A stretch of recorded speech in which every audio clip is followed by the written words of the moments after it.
Hi, lovely people. How are you today? My name is Dreya. I'm with Platinum Black Services, and today I just wanted to go over a quick tip on naming your corporation the right way. So, just in case you are in this part of your journey in starting a business, I just want to help you kind of go through this little hump because if you do not name your corporation the right way, you can face the state rejecting your articles of incorporation and then you'll have to start that process all over again. So I want to save you some time in doing this step the right way. And I have a client right now who is starting a business now. They don't want to go back to work. I don't blame them.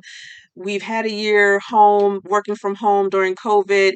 And, the new norm is starting to set in where a lot of people just want to work for themselves. They don't want to go back to an office and work for an employee and punch a clock in. Who can blame them? I'm one of them. So let's jump right into it. So, again, a quick introduction. My name is Dreya. Hey, I'm with Platinum Black Services. I have been running this company for the past, I want to say 15, 20 years. Started off doing bookkeeping for various clients in various industries. And then I wanted to kind of help out people on a more larger scale in starting a business. That's my passion. That's what I like to do, including I've owned a couple of other businesses in the past. And again, my mission is to help you start a business quickly and find profitable income streams because that's what it's about. You want to support yourself, you want to be happy, and you want to get your time back. All right. So my goal today is to help you do three things. And that is to help you name your corporation appropriately according to the state regulations. Each state has its own rules and requirements to follow. To learn where to go online in order to see if your business name is available to use within your state. And last, how, to do a business name search within your state. Now, as we go on, I first want to stop and do a pause and go over kill some myths about starting a corporation because I'm pretty sure a lot of you have weighed the options of starting an LLC versus a corporation. And either one, to be honest, is great to do.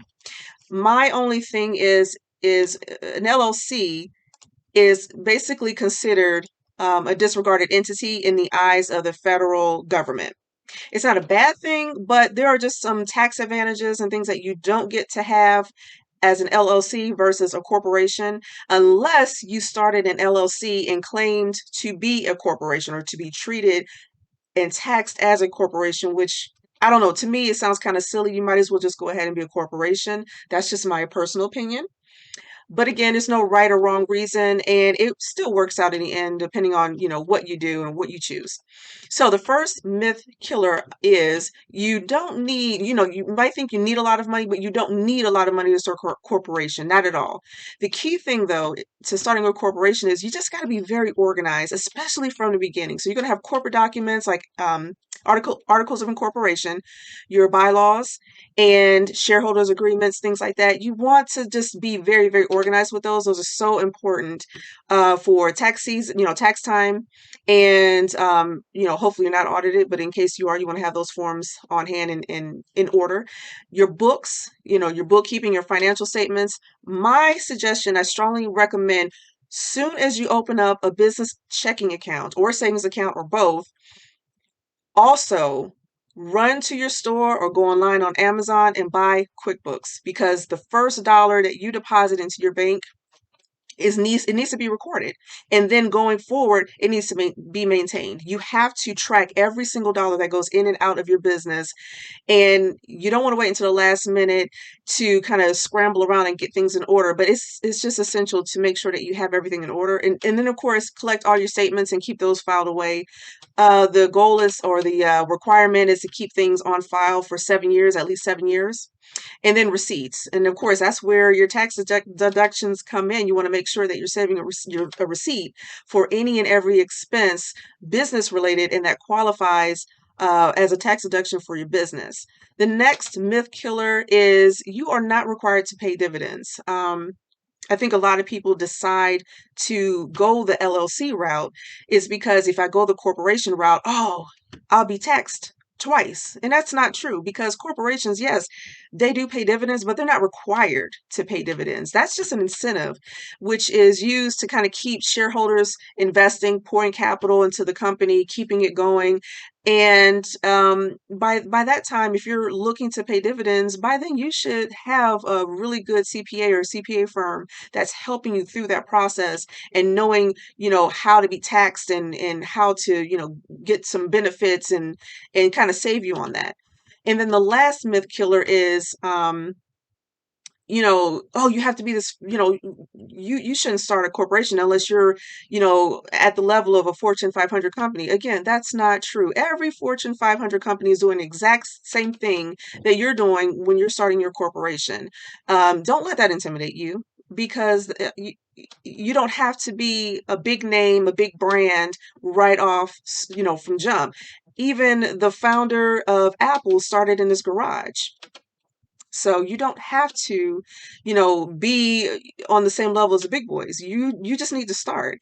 And, the only difference is that they've been a corporation a lot longer. That's it. Okay, so general naming requirements for corporations, and this is just general across the board for any state in the United States.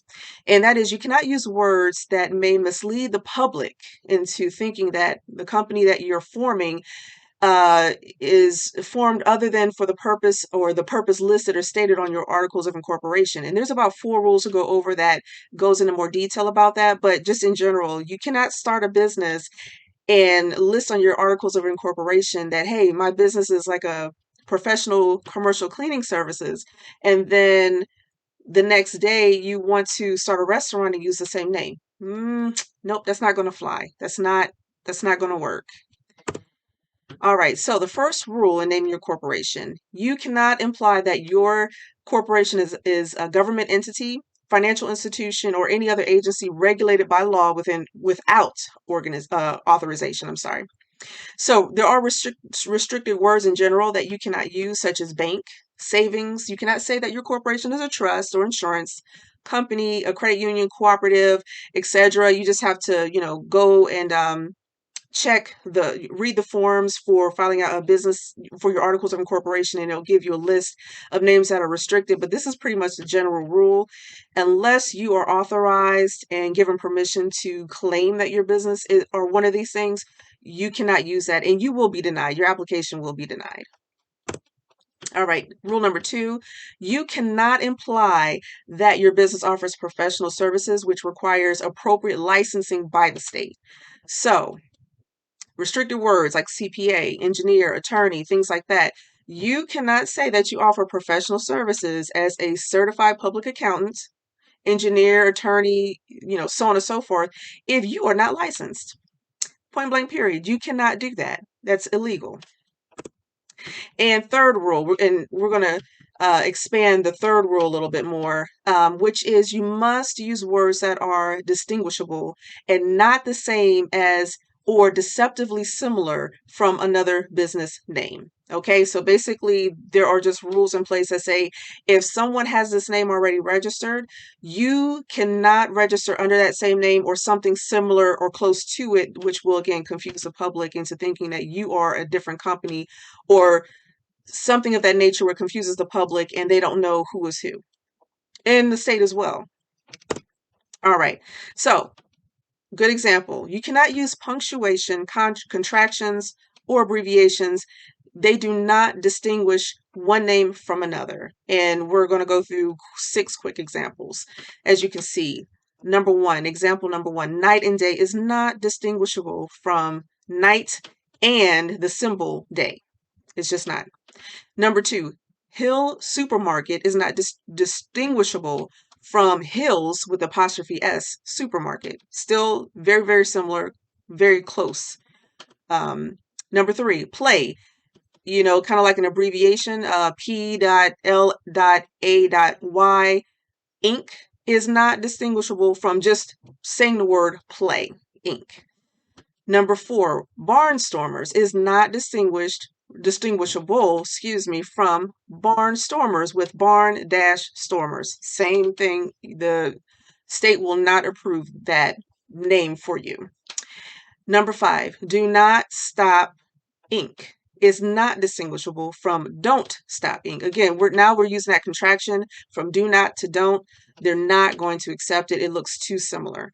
And last, Mr. Coffee, where you're spelling Mr. Mister LLC, it's not distinguishable from Mr. if you use the abbreviation or the prefix Mr. Mr.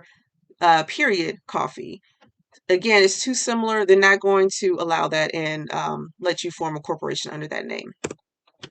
Okay, another example is the use of an article such as the, a, or an, or such as and, but, or does not distinguish the name from another, nor does changing the entity's designation. So the first one, the first example, the big company, is not distinguishable if you want to use a big company. See, you cannot interchange the with a. It's not acceptable. And then as far as the entity's designation, and we'll go into that a little bit more, where it says Barnstormers LTD, which is an abbreviation for limited, is not distinguishable from the Barnstormers company, or CO dot, which is an abbreviation for company. They will not allow you to register under that. All right, so what can be used to distinguish the name? So numbers. So numbers within a name can be used to distinguish one name from another if the number is formatted differently in each name, along with adding more letters. So following example, number 1, Roman Investments 2, which is of course the Roman numeral, II, or 2, is distinguishable from if you use Roman investments and then the number 2, and investments 2 if you spell out the word 2. So they look at that as, different enough, distinguishable enough to say, okay, we can have 2 or more companies be registered in the state, with that being the differentiator. And then number 2, a plumbing is distinguishable between AA plumbing. So you just add another letter. Again, another example with the third example is ABC is distinguishable from AABC, ABBC, ABCC, ABCD, and AABBCC. They're all distinguishable from one another, and the state will allow you to register under those names. And also, reversing words or using a variation of the spelling can also be used to distinguish one name from another. So first example, energy first. You flip those or reverse or flip those words around, it will be distinguishable from first energy. And then if you kind of do a variation of spelling again, quickie, Quickie, Mart, is distinguishable from a different way of spelling quickie. So you just remove the QU and you add QWIKEE Mart, Quickie Mart, or another way of spelling Quickie Mart, and that is acceptable. All right, we're still on rule number 3, and just to wrap that up, a foreign language. If you use a foreign language name, that will not conflict with the English translation. It usually does not. For example, la flor, meaning the flower, when translated into English, that's fine. So you have one language that says the floor as la flor, and it can be registered and acceptable within the state because it's not the exact same word or spelling as the flower. And then just bottom line, at the end of the day, unacceptable words across all states will not be accepted and allow you to register your company. So if any name contains profanity or words or phrases that are generally considered a slur against an ethnic group, religion, gender, or hereditary, it is considered unacceptable right out the gate. Rule number 4, in naming your corporation, the name must always include an expressly authorized suffix, often referred to as an entity designator or entity indicator. So for the state of Virginia, if you are looking to form a corporation there, you can use one of the long suffix or abbreviations with your business name. For example, corporation, incorporated, company, or limited. For short, Corp, Inc., Co., or Ltd. Next, we're going to switch to another screen in a few seconds and do the fun part, which is we're going to go to a website to search for the business name availability. And we're going to go to the Virginia Secretary of State's website. There, I will show you how to do a business name search to see if the name is available or not. All right, here's the fun part. I went online and I pulled up e-secretaryofstate.com. This is a great website to use because it provides quick links for the Secretary of State by state, forms to file your articles of incorporation, and then what we're about to do next, which is do a name search. Okay, so let's scroll down and look for Virginia. Here we go, Virginia. So let's click on entity search. Okay, now for this example, in the middle search box, we're going to put in or type in for entity name Bob Ann as the example. Okay, and this is a great example to use because every state that I've done a company name search, it seems that every state actually has a business name with the word Bob in it, which is pretty funny. So next, we'll leave everything as is and click search. All right, here are the search results. So the goal is to, under entity name, go through that entire list. And if there are additional pages, click on those pages and go through those names. And you want to see if there is a company that's already registered or isn't registered with the name that you chose that's an exact match or something very close or similar that will prohibit you from using it, meaning that the state will reject your articles of incorporation to use that name. Okay, so go through that list and also check out status to see if that company is active or inactive. And obviously, if the company is active and the name is exact or very close to the business name that you want to use, then definitely the name is unavailable. Okay, now let's go back to the previous tab. All right, now let's say that the business name is available. So now you have two options. So the first option is you can reserve the business name. So what that means is the state will place a temporary hold on the business name for you, somewhere between 90 to 120 days, give or take, it depends. And if you fill out the application, the instructions or the term for holding the name will be stated in that application. Okay, so again, you'll have a temporary hold on the name, no one else can use it, and they'll save it until you're ready to file your articles of incorporation. Now, option two is you can bypass reserving the name and actually file the articles of incorporation with the state and start your business. Okay, so let's go ahead and see and look for those forms. So back on this page under Virginia, we're going to click on forms. Okay. All right, so there's two options here also I want to bring up. So you can either file the articles of incorporation as a domestic corporation or a foreign corporation. I'll break that down. So a domestic corporation means that you're establishing the business, the primary location and address that you're using is a Virginia address. Okay, you're actually establishing the corporation within the state of Virginia. Now, a foreign corporation means that you have originally established a corporation outside of Virginia, maybe California, New Jersey, or Georgia, but now you would like to establish a presence and conduct business with a location or address within the state of Virginia legally to transact business. Okay, so then in that case, you are considered a foreign corporation. All right, so now let's go back to domestic corporation. And under here where it says Virginia business entity forms and fees, you have two options here.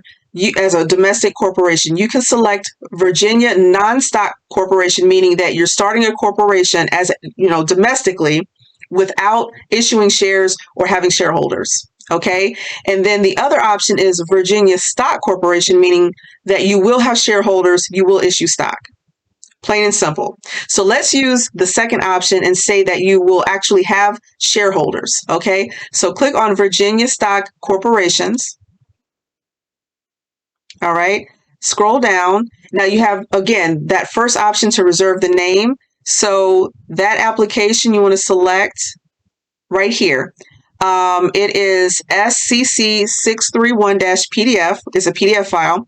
Application for reservation or for renewal of reservation of a business entity name. Okay, so print off that application by clicking this link, complete it, attach the fee. There's always a fee. Submit it to the Secretary of State, and then they will hold that name temporarily until you are ready to file your articles of incorporation. Now, option two, if you want to file your articles of incorporation as a domestic corporation, then you want to look for right here.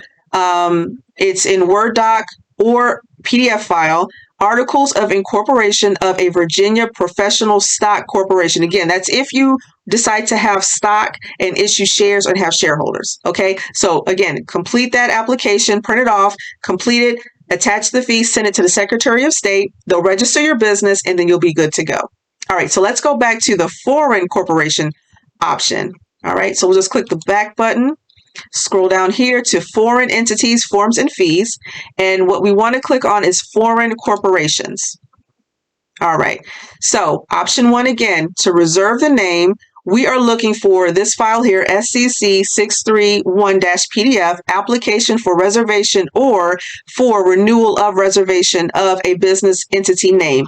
Click that PDF file link, print off the application, attach the fee, send it to the Secretary of State, and then they will place a temporary hold on that business name for you until you are ready to file your articles of incorporation. Now, again, if you are a foreign corporation, you want to bypass reserving the name and actually just go ahead and establish a presence there so that you can transact business legally, then we want to look for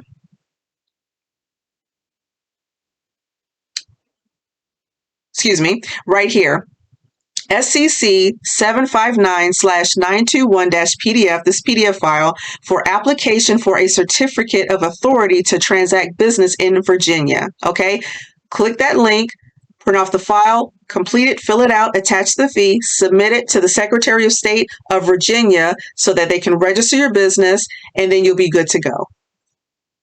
All right, guys, I want to thank you for your time. I'm glad that I was able to help you. So by the end of this video, you should now know the requirements of naming your corporation by state. You should also know where to find the website, the Secretary of website for your state in order to do a business name search, and also how to do the name search. And the next step would be to also either reserve the name or to go ahead and file the articles of incorporation.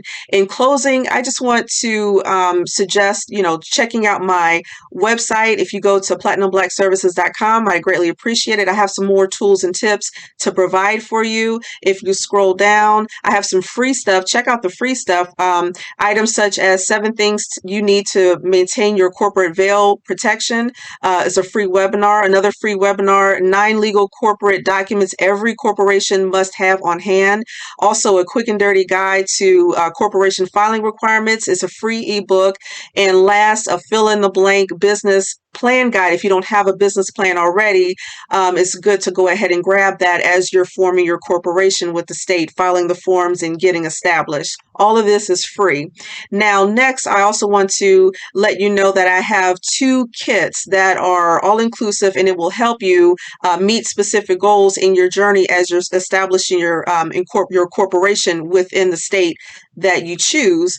And the first one is the quick business kickoff, the Incorporator starter kit. And it's just a couple of files for $10. You get some really good checklists and files and forms to fill out that will help you cross all your T's and dot all your I's in the beginning stages of forming your corporation. If you need more information, more in-depth starter kit that also provides your articles of incorporation, your corporate bylaws, shareholders agreements, shareholder certificate, dissolution forms. I have a really great comprehensive package. It's professional. The forms are in Word and PDF, so you can immediately download them, customize them, add your logo, and use them as needed and fill in the information that is customized to your situation.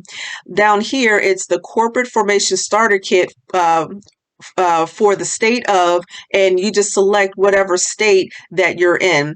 Right now, I have a special offer. It's if you use the code START NOW, you'll get $60 off. Currently, a kit is $99. You receive over 150 forms. Again, they're all downloadable and easy and quick to use. But right now, with $60 off, I'm giving you a discount of $39.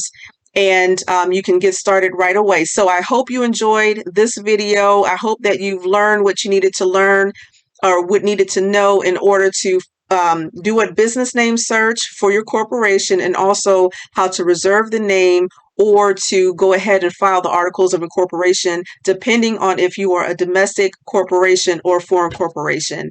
Thanks again for watching, and I'll talk to you soon.